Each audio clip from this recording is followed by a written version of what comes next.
Rise, and we have the beautiful Katie Hoff and the beautiful Elizabeth Beisel on here with us. So as you guys know, these two girls are just phenomenal, and we're so excited to have everybody here. And what we do at Rise is have these calls, so it's super cool to see everyone's faces again in a big group. So thank you for coming. I'm Caroline. I'm a co-founder of Rise along with Rebecca, and I'll let Rebecca introduce herself as well, but I just want to thank you all for being here. And fun fact, all four of us were on the same Olympic team in 2008. So this is pretty cool for all four of us as well. So I'll let Rebecca introduce herself too. Yeah, hi everyone. I'm Rebecca Stoney. Along with Caroline, we founded Rise about 5 years ago, and really fun to be able to spend some time with all of you, to see all your faces, and to get some awesome Q&A time with Katie and Elizabeth. Fun fact, Elizabeth and I were roommates in Beijing.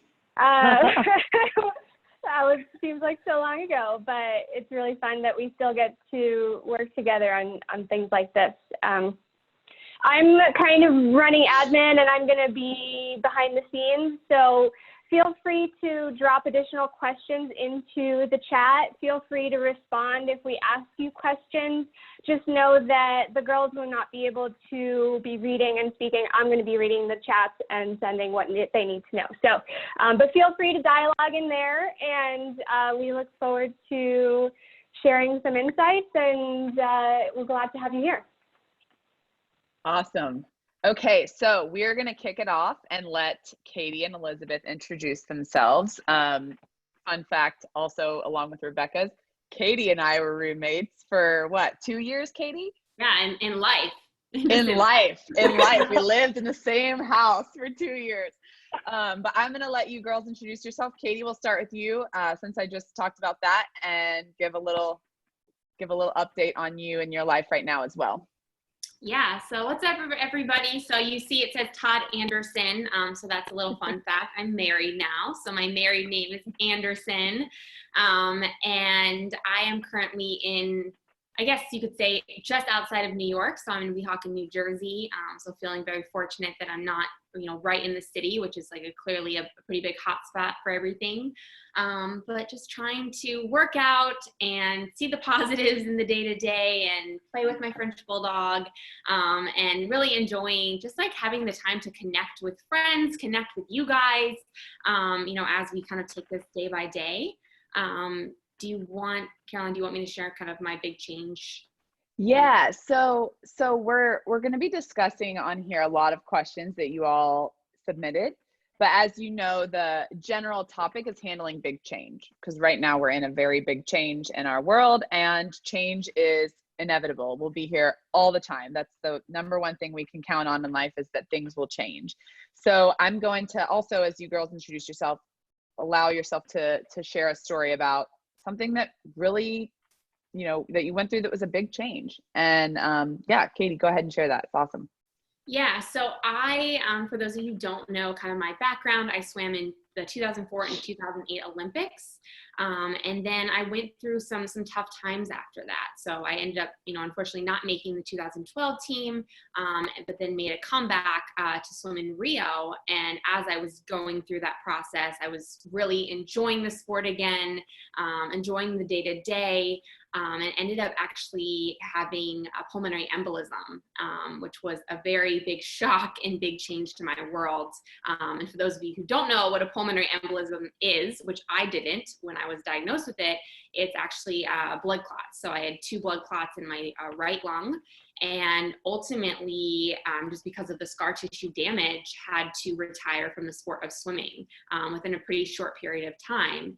And, just like, this coronavirus and everything, that was very much out of my control for probably the first time in my career, which is crazy. I was very fortunate to not have any big injuries that set me out of the pool for more than maybe, a week, with like something minor.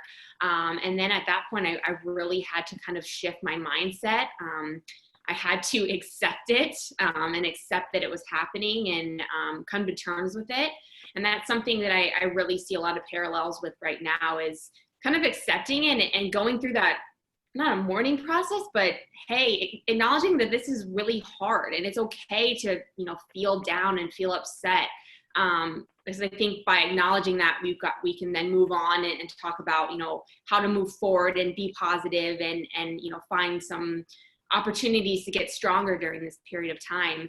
And in that period, I think the thing that got me through it and got me back up and feeling, you know, healthy again and feeling like I could take on the next chapter of my life, was just having advocates and having, you know, family and my husband around me. So I would very much encourage you guys, you know, you're probably home with family right now, but, you know, reach out to as many people as possible. You know, I think I'm someone who's very extroverted and I need to talk about it.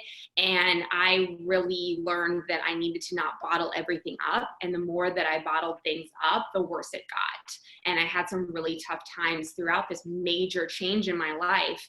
And when I ultimately, you know, started talking to, you know, mentors of mine, my husband, my family, some really close friends, that's when I kind of made a turning point and was able to then really embrace, you know, some growth and some things that I could control in my life, kind of go onward and upward into the swammer chapter of my life. So I'm looking forward to really chatting with you guys about all of your questions. You guys sent in some really great ones that really apply to kind of what's going on right now, as well as kind of into the future. So looking forward to it. Awesome. Thank you, Katie. And also, if you all have questions, you can drop them in the chat as you think of them. If they come up for you, you can drop them in the chat too, which is the bottom of the screen. Okay, Beisel.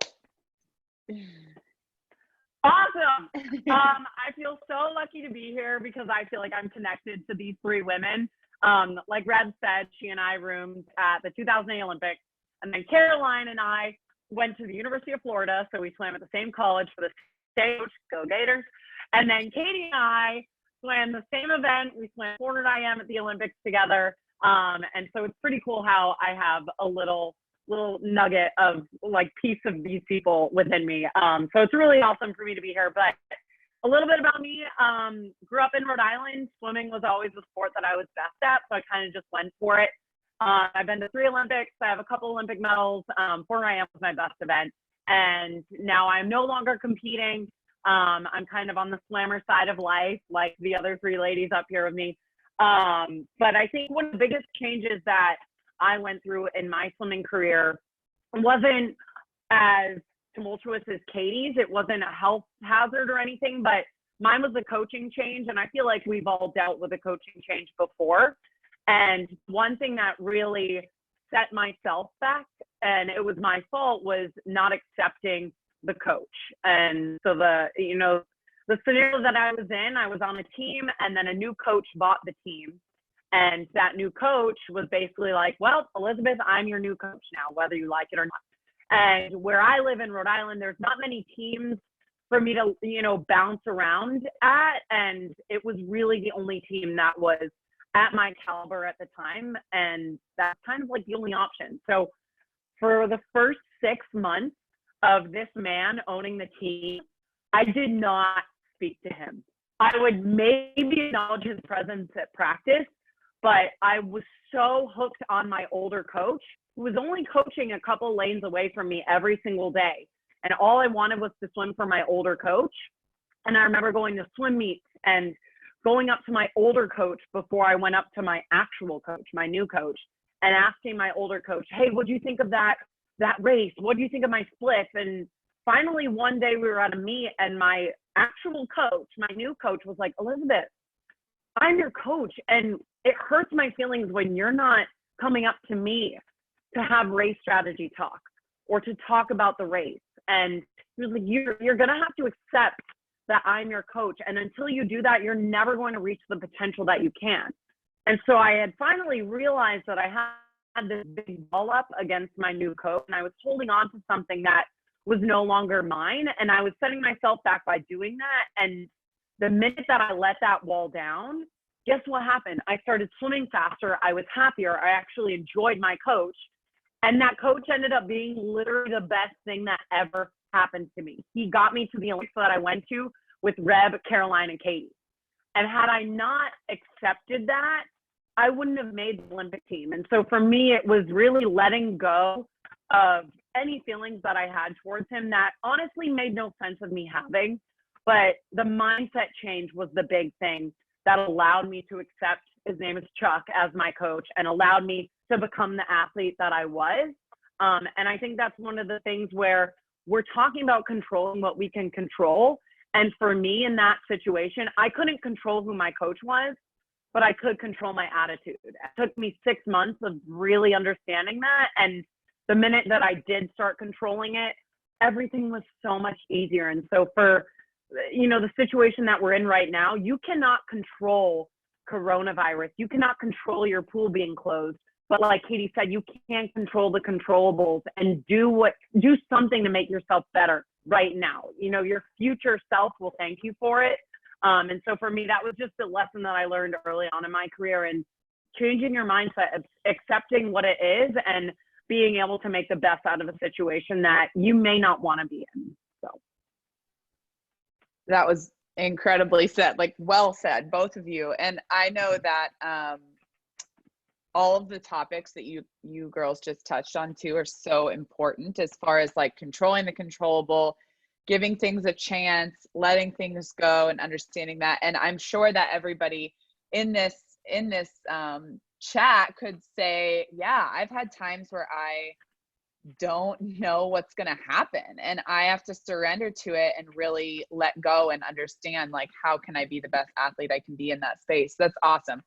And I'm sure these topics will come up again soon in this, but all right. So you all ready for the questions? Yes. Okay. Let's do it. So we're going to kick it off with a little fun one that was submitted. Someone asked, who would win a 400 IM today? Ooh. No. Katie. Down. Beisel, 100%. When was the last time you swam 400 IM? Since when I swam 400 IM? Years separate. But I think that's irrelevant, because for those of you who are still swimming, you won't understand. But once you're a swimmer, you cannot swim anymore. I mean, you can do it, but not fast. Katie over here is super fitness woman. She runs all these workouts. I am no longer a fitness woman, really. I think Katie would win. I think great points, but land and water are very different. So I'm going to agree to disagree. But yeah. Well, there's only one way to settle this. One way. Be right over. When the pools open up again, you girls will have to do a timed 400 IM and compare times. Oh my God. Sounds good. It'll be the first thing on my list. That's awesome.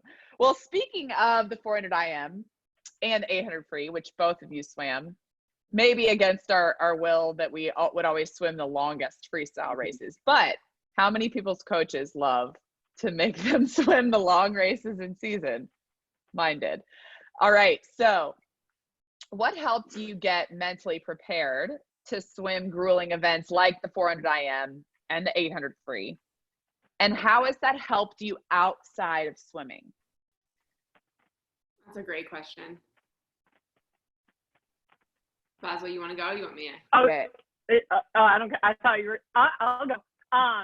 So for me, with the longer events, as crazy as this sounds, I took pride in doing the hard events, and that was something that I really I was proud of myself for stepping up to the blocks and doing an 800 free or a 400 IM or a 200 breaths.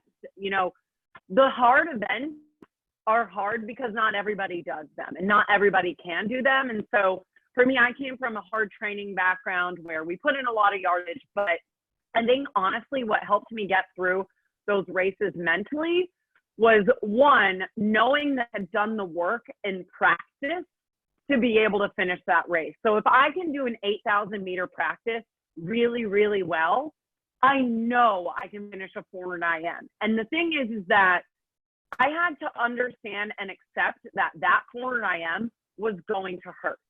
And I think that's something that a lot of us are scared of, is like, oh, the 400 IM, the 800 free, whatever event it is, I'm going to die. It's going to hurt. Guess what?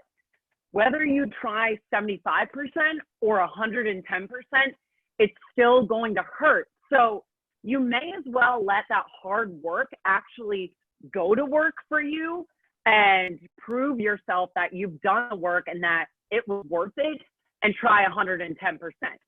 Otherwise, you're really just wasting your time. I think the second thing that really helped me get through it was, honestly, Katie Hoff. And she I started swimming the 400 IM for the first time at the Olympics with Katie. And she calls it the 400 IM stomach. It is so, and I'll let Katie talk about it, but it's that feeling that you get in your stomach before a very hard race at a really high level meet. And really the meet doesn't matter. It's just high level in your own mind. So if you're at futures and that's your high level, or if you're at sectionals or the Olympics, whatever it is, it's that nervous stomach that you get, but that shows that you care. And so whenever I got nervous, especially before a 400 IM, I would be like, all right, I'm nervous because I care. I'm nervous because this is a really hard event, but I'm nervous because I care. And that was the one thing that I had to remind myself, is this matters to me and I deserve to do really well right now. And Katie kind of helped me understand that nervous feeling, especially before a hard race like the 400 IM and the 800 free. So confiding in teammates and knowing that I did the work, those are two of the things that really helped me get through hard events like that. Yeah, that's, I mean, so well said. I think I actually call it, there's a 400, there's a lot of 400 IM analogies. The 400 IM stomach, yes. The 400 IM analogy now, like having been a swimmer, I still talk about it with people of, you know, we relied on each other so much in the ready room to just actually be able to say, like, guys, this is, whew, like, so many times I walk in, Beisel sitting in there, sitting in the seat for the ready room, and I'd be like, oh my God, like, this is about to be so painful. And I think by just being able to acknowledge it, by saying it's painful or saying it's going to be rough, that did not mean that I was going to give any less effort. That didn't mean that I wasn't trying to break a record every time I did it. It was just by not having to kind of bottle up and fake that, like, or tiptoe around the fact that this race was going to be really, really difficult, almost took away the nervousness of it. Like, I can't keep these inside. It almost takes more emotional energy and negative energy for me to pretend than to actually just be like, all right, here we go. But guess what? That's why we put in hours upon hours upon hours of work. And I truly believed and was bought into the fact that there's no other race for me personally, like the 400 IM specifically, of touching and turning around and seeing a best time or breaking a record. It paled in comparison to any other race, in my opinion. And that's what really made it worth it to me, no matter how painful it was, no how many extra hours you had to put in being a distance swimmer.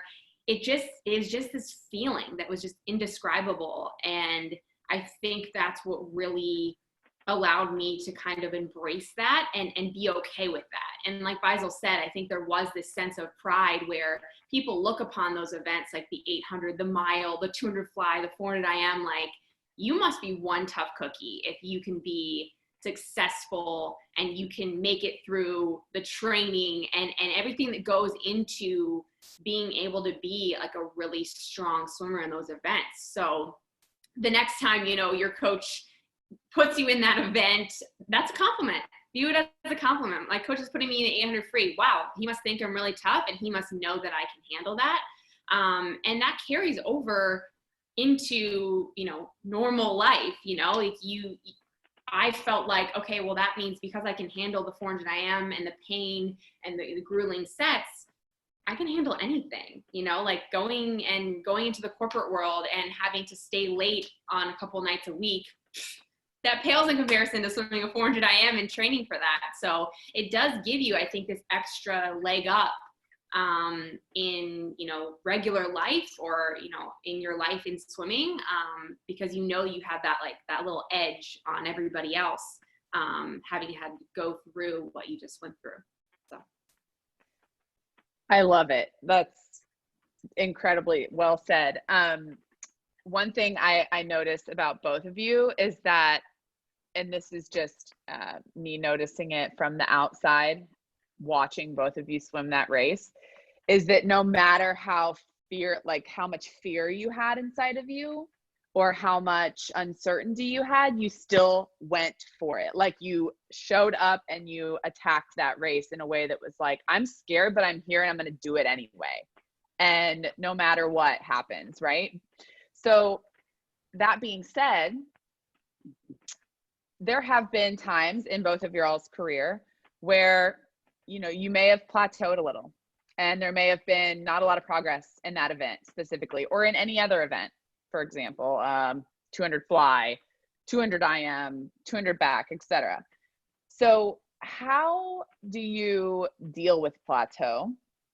And how do you mentally overcome that? And, plateau meaning just really not seeing improvement in time, or plateau meaning I don't really feel like I'm personally improving, even if my time is improving, because I'm losing races or not doing well in competitions. So talk a little bit about plateau and how you overcome that.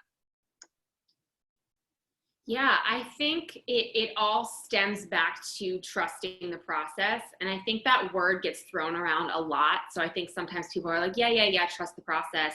But there has to be kind of like a team effort between you, your coach, your parents, your teammates, of being able to identify the little wins each day. So, I know for me, after 2008, 2009, probably through 2012, I wasn't swimming my best times. And I had to learn to, which was, full transparency, some days that were really, really hard to be able to find these little wins that weren't necessarily quantifiable with a time, going a best time. And whether that's your technique, whether that's getting better sleep, getting better nutrition, like finding, especially right now, you can do those things, but it's finding those little ways to be able to write that down and say, all right, this week I'm gonna not breathe off the wall on every single set that I do, no matter how tired I am, no matter how broken down I am, no matter if I'm doing a terrible time,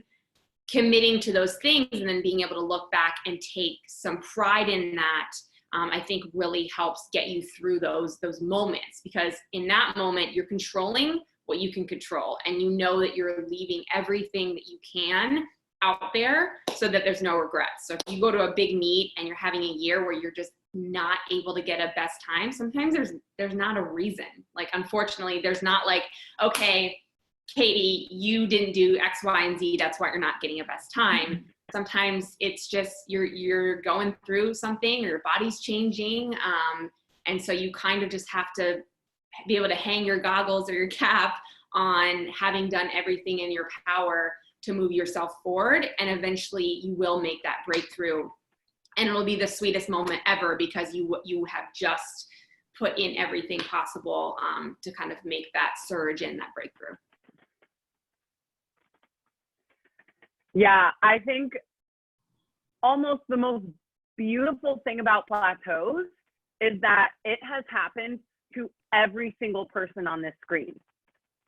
We've all been to the Olympics, Caroline, Rebecca, Katie, and I, but we've all dealt with plateaus, and it's something that doesn't discriminate against the athlete. And so for me, I have a kind of cool story about a plateau. The 200 backstroke was my kind of first baby of an event. Like, we all have that best event. And for me, at the start of my swimming career, it was the Turner back. And between the years of 2008 to 2012, for 4 full years, I did not come within 4 seconds of my best time in the Turner back. So I went 4 years, no best time, not even close. And it broke me as an athlete, knowing that I was going to practice every single day. I was doing everything right, showing up on time, sleeping, eating right, doing everything that I could have done to make that Turner backstroke a best time, and I never got it.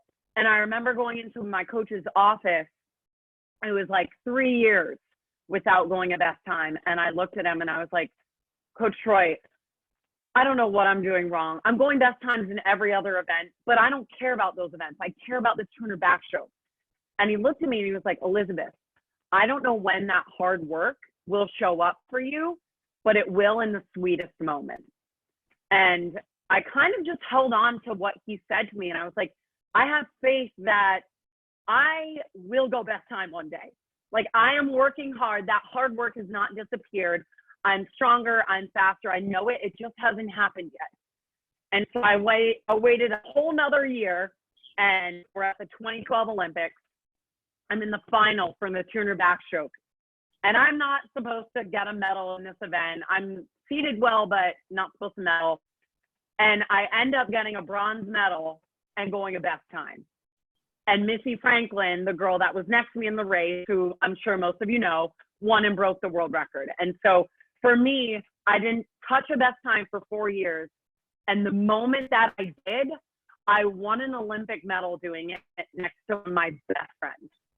And that was the moment that Coach Troy was talking about. And so for me, I just had this little glimmer of hope that Coach Troy gave me, and I held on to it. I knew that that was going to happen at some point. And sometimes, you know, we expect that if we put in the work, 2 + 2 is 4. Put in the work, we're going to go best time. Swimming is not math. It does not work like that. We might put in the work every single day and not see the work for 4 years, like it happened for me. And for a lot of you guys, that will happen. And so I think the thing with the plateau is that it's not a constant state. That is not the permanent state your swimming career will be in. So know that even if you are like this for a year, 4 years, however long, you will get back up to where you're supposed to be, but you need to see the light at the end of the tunnel. And it's hard to see sometimes, but know that you will get better, and it will make that moment so much sweeter. Because had I been going best times those 4 years, it would have just been like, oh, okay, cool, I went past. But because of the severity of the situation, it made that best time, honestly, the best race of my life. So I got chills. I don't know about you guys. yeah, it was a cool moment. I was like, Yeah. oh my God. Yeah. I'm never swimming the Turner back again. I'm done. Mic drop. It's so true. And having that hope and knowing that day in and day out, it's not going to be perfect and it's confusing and there's no answer. Like you said, it's not math. That was wonderful. That helps me. It's like, oh, okay, it's not an equation. I don't need to like calculate that out. Right. That's awesome to hear. Okay. So that being said, when we've got, you work through plateau, you guys have also talked about how things in your life show up now, which by the way, plateaus and working through that show up in life now when it's like, you have to really work towards something and know the result won't happen that day. It's going to happen in months' time and maybe a year's time. When you are talking about growth mindset, and this question is from a coach that asked about growth mindset, which, as we know, is thinking about things positively and more of growth rather than just like a fixed and a narrow mind. What is your best analogy or visual for teaching that to other athletes? Or what was taught to you to think big? Like, what do you see? What's a visual or an analogy that helps you, that would help the athletes and the coaches on the screen? And yeah, I can always clarify that first. too. Cool. Oh, yeah, no. So for one of the things that I dealt with in my swimming career was I was super negative because I was super nervous. And I would go into races so nervous that I would literally throw up before them. And it was probably years before I was able to break that habit and have a positive mindset going into a race. And one of the things that I actually learned through Rev and Caroline and through Rise Athletes was taking those negative thoughts and turning them positive as if you're shining a flashlight on them. So if you're standing up 5 minutes before your race and you're thinking, ugh, I'm not going to be good today, I'm tired, I'm so sore, I'm nervous, like those are all very negative thoughts. And 100% of the time, you are going to race poorly because of those thoughts. And so if that's all your flashlight is shining on, that's going to reflect your race. The worst races of my life were the ones that I threw up before, that I was too nervous before to get out of my own head. Then all of a sudden, I remember this as clear as day. I'm at World Championships and I'm having another nervous breakdown. And Coach Troy, again, he sees that I'm very nervous and he's like, Elizabeth, just have fun tonight. That's why you swim. Just have fun and race. It was almost as if I took my flashlight, those negative thoughts, and shined them on just having fun, just racing, doing what I do best. And that race, I went at best time, I won, it was the best thing ever, and all I did was change my mindset. And I think for you guys on this call, you need to understand how powerful your mind is. And positive self-talk is the number one thing you should be doing before your race. Because the hay is in the barn, right? You've done the work, you've done the meters, you've slept, you've eaten, you've done all those things right. But the most important thing that you need to do before a race is shine your flashlight on the reasons why you're going to be great. I'm going to be great because I worked hard. I slept enough. I ate enough. I am going to have fun tonight. I'm going to race. It's all those positive thoughts that are going to channel into an amazing race. And if you can't find that, you're never going to reach the potential that you could. And so that flashlight analogy for me, I use that in my real life now. I'm like, something's going to be hard because this, or I make excuses, and I'm like, no, now I have an opportunity to work on things that I normally wouldn't get to work on. And so the flashlight for me has been huge in my swimming and my real life. And hopefully you guys can use that in your everyday life too, especially during this time. So.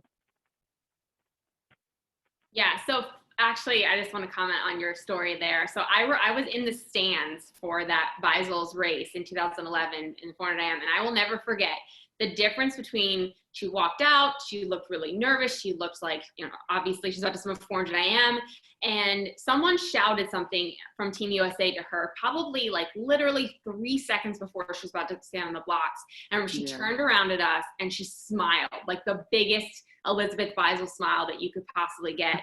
And I just, this moment of like you smiling and like your body, like everything changed. And I feel like if you hadn't done that in that moment, like it may have been, I don't know, you probably still would have won, but it was just like a different you, like you just relaxed. And it was like the coolest thing to watch, just knowing you, knowing the event.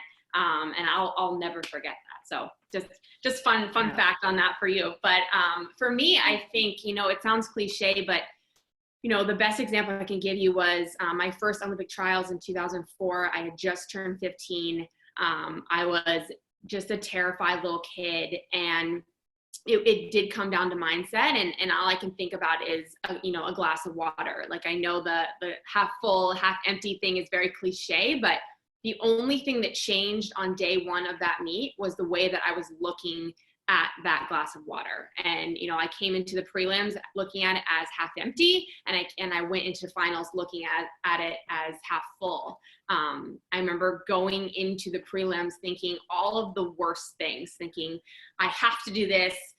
People are expecting me to make the team. What if I don't make the team? What if I take it out too fast? What if my parents and my coaches get mad at me? Like all the things that like detract from how you're going to do and are just negative in the way that you're looking at it.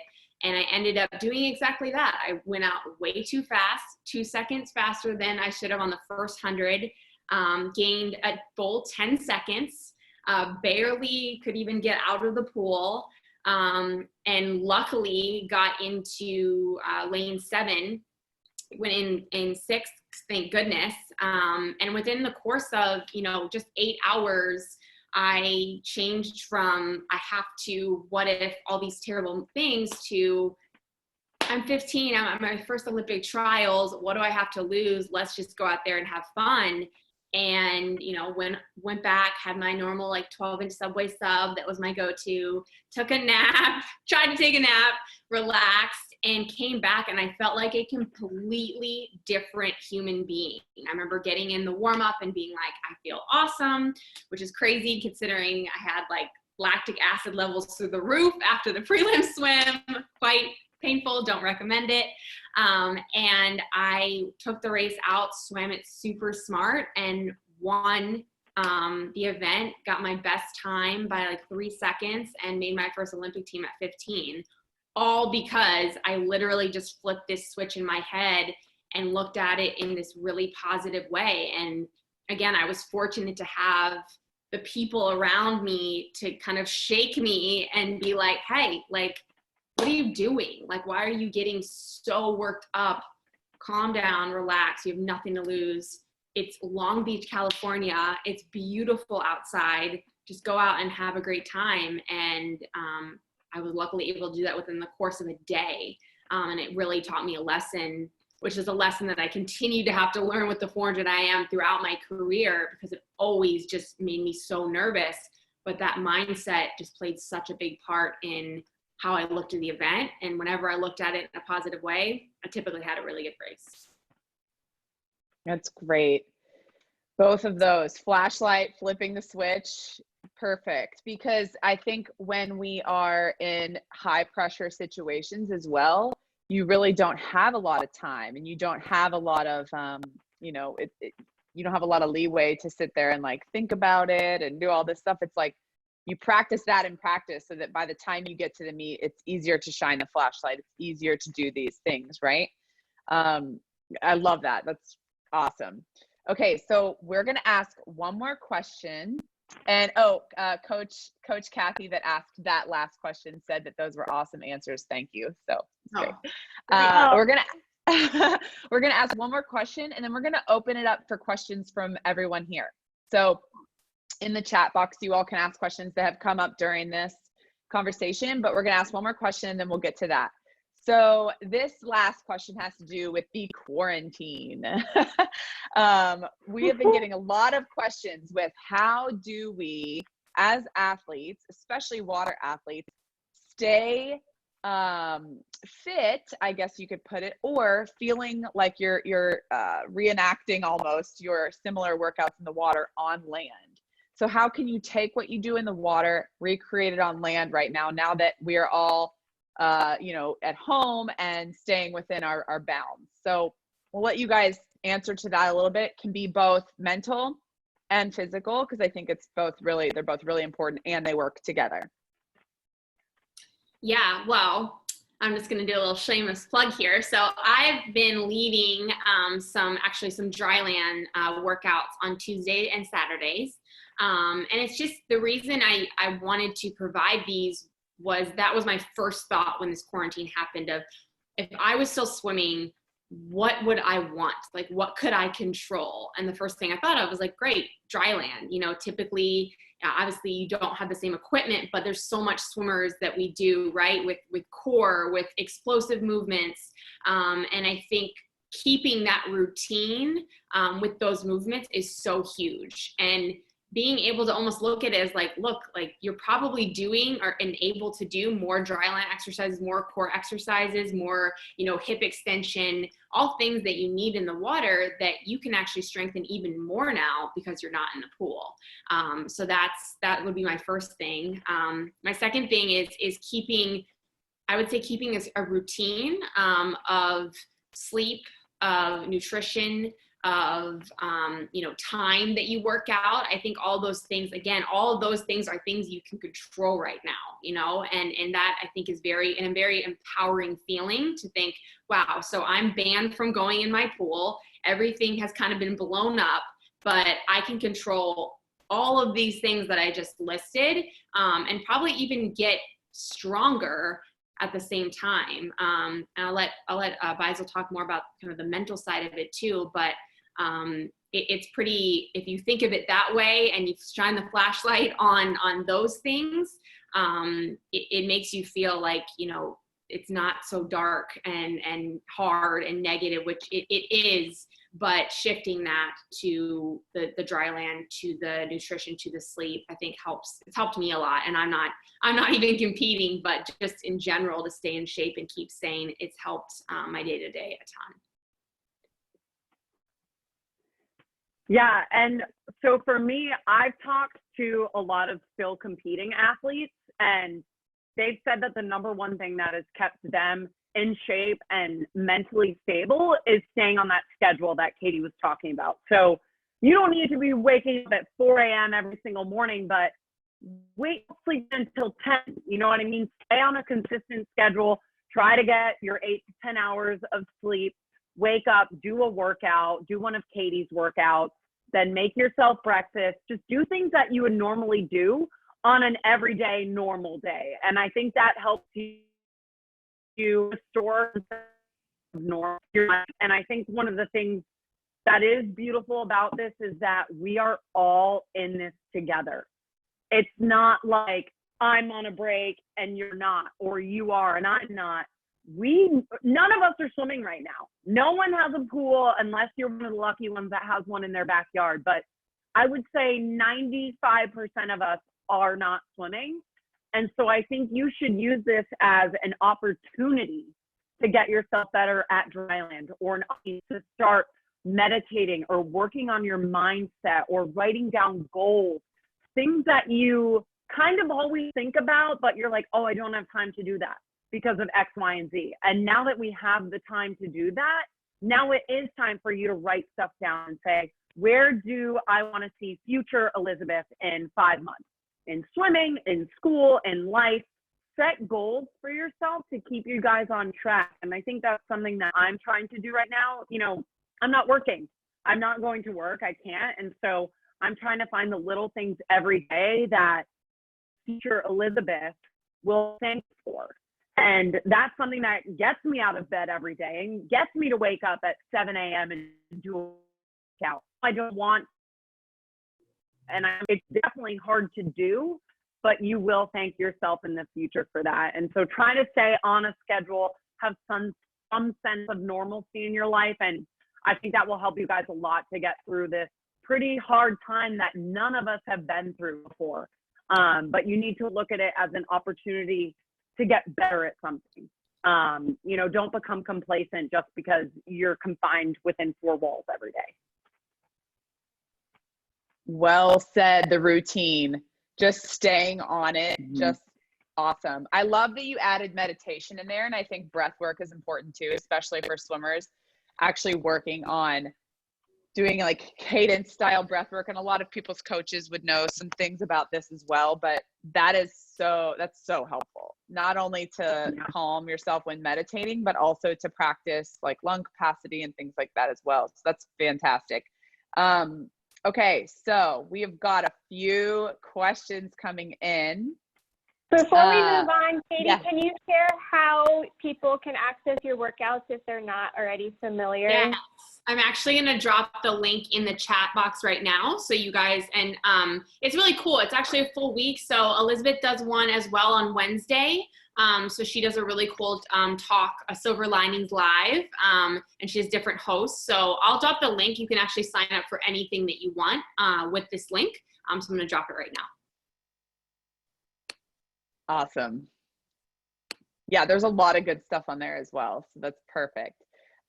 Great. So we've got a transition question about transition. The question comes from, and I hope I'm saying this right, Teresita, and she asked, what's helped each of you through a transition from a team, coach, high school to college, Olympic trials to Olympics? Like, what helps you during a time of transition, mentally, physically, emotionally, etc.? So like, what are some things that you do during a tough transition? So I can take this. So for me, in my transition from, and this is the example that I have personally, is going from swimmer to swammer. So it's kind of like mourning the death of an identity when you stop swimming, because I think all of us on this chat are known as, for me, Elizabeth Beisel, the swimmer, or Caroline Burckle, the swimmer.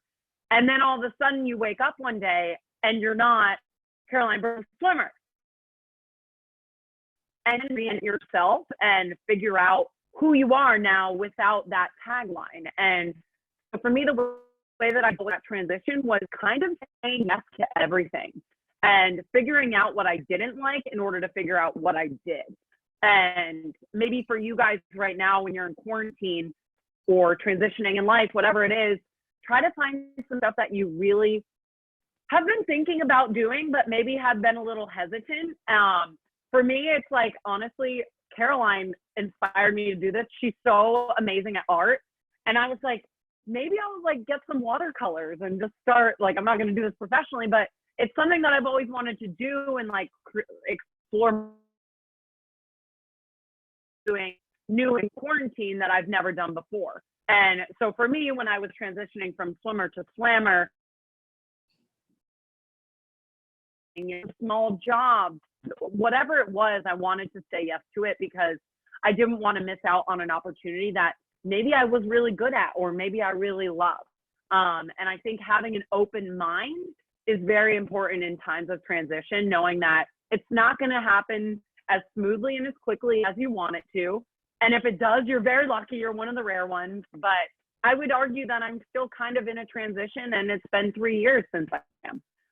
So no, that is a process. And like we've all said, you kind of have to trust that process, whichever transition period of life you're in right now.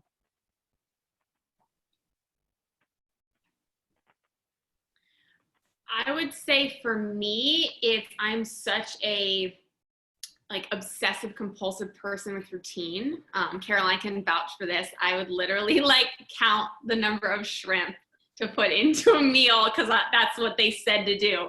So I'm very much, a lot of my comfort and confidence comes from clinging to things that I'm comfortable with.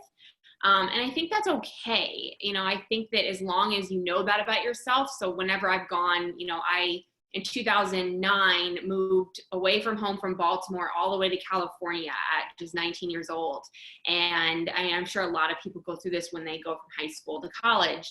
And it was a big transition, just being across the country from my family, switching coaches. And the biggest thing I tried to do was know I needed to quickly establish a sense of routine again, and you know, keep certain things in my life that I knew brought me joy, you know, different shows that I like to binge watch, you know, keeping up with, you know, different recipes or coming, just those little senses of happiness that you need to cling to, and you need that comfort when you are going through transition and you are gonna be emotional and have some down days. And I know that's the biggest thing that helped me through those years, because transition can be really difficult. So that'd be my best advice. Yes, routine. I love it. Okay, we are going to ask this next one from Anna. This one is a really good one. I really like this one. How can I be an effective leader for my team at home? What are some ways I can encourage my teammates to embrace the change and stay motivated? So how to be a teammate from home when we're all separate, alone, but trying to be together. Alone together. Yeah. Yes.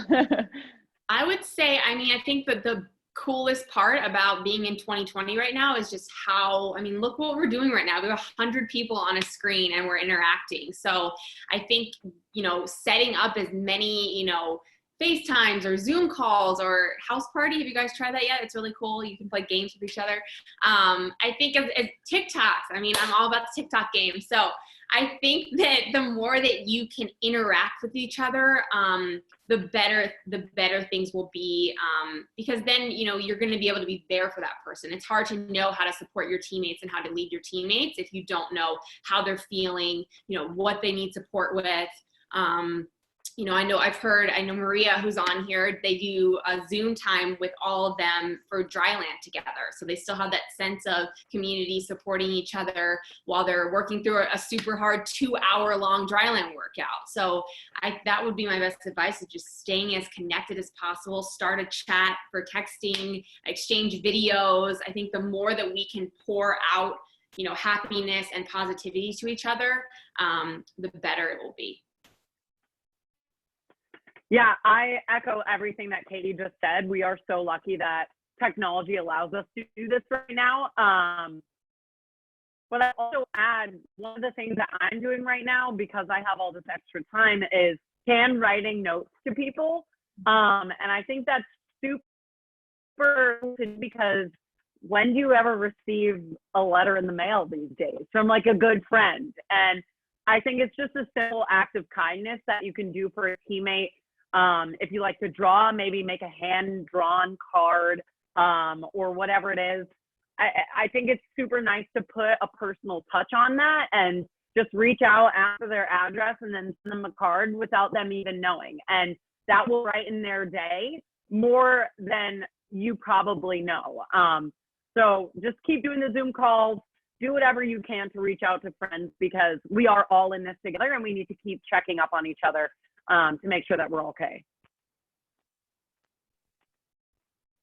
Yes, a couple people said that they've been delivering letters to each other in the chat. I love that. Snail mail wins. There's such a good personal touch to that. I think that's incredible. And there's always so many creative ways to be a leader, and a leader is everyone. Everyone can be a leader too. So no matter what, you have your own leadership style and ability to do that.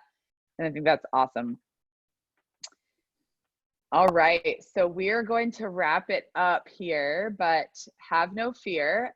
This is recorded. So you guys can go back and watch all of these, listen to some of it, journal about it. And yeah, is there anything that you two want to close out with? Like, if you had to say today what one takeaway could be to keep a positive mindset during this time, what would it be? I can take this first. I think one thing would be that every single day is an opportunity to get better. And we're all fortunate to be here right now. It's a beautiful day when you're able to wake up and make yourself better. And so I think we all have our health, and that's one of the most important things, especially during this time. So and do something to make yourself better, because you have that opportunity. And not everybody has that. So really be grateful for what you have, and be grateful that Rise is putting this on for us. Like, guys, this is so cool. Like, for you guys to Zoom with us, we think it's cool, and you guys think it's cool. And it's just such a really, really amazing thing that Rise is putting on. So drop a thank you to Rise, please, because they put this on, and just be grateful that you were able to be here today and that you can do something to make yourself better every single day you wake up. Yeah, I mean, I echo everything that Beisel just said. I think, it can really be hard sometimes as we're all going through this together. But I think the one thing is just allow yourself sometimes to have the emotions, just like I call it the 4 I am analogy for a reason, right? Like, there's going to be tough days, but, allow yourself to have emotions, maybe crying, let it out, and then get back up again and remember what Beisel said in terms of being grateful, being fortunate, focus on one thing that you can do that's going to, put you just like an inch, a foot forward in your future to being, a better person, a better athlete, a better sibling, a better teammate, all of those things. And yeah, I just thank you so much, Rebecca and Caroline. This was awesome. And it just, it makes me feel just so happy to be a part of this and to be able to kind of share our stories and our insights with you guys. It makes the day great. Yes, this has felt so personal too. So everyone here, it's like we're actually in a room together talking about this, which is so neat. So thank you all for coming and for speaking and sharing your stories. I know I learn more every time I hear it, and I feel like I know you guys really well. So I appreciate that. And it's touching for me as well. So thank you. I really appreciate it. I know we all do here.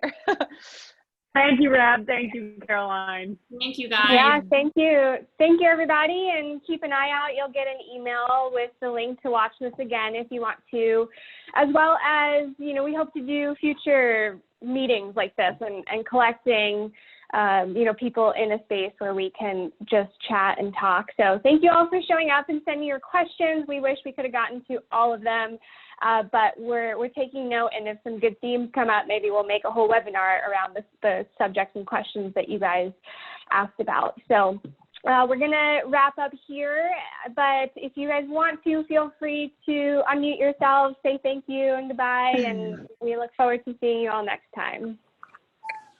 Yay. Thanks, everyone. Thank you. Thank you. Thank you. Thank you. Thank you very much. Thank you. Thank you. Bye. Oh. Oh, this is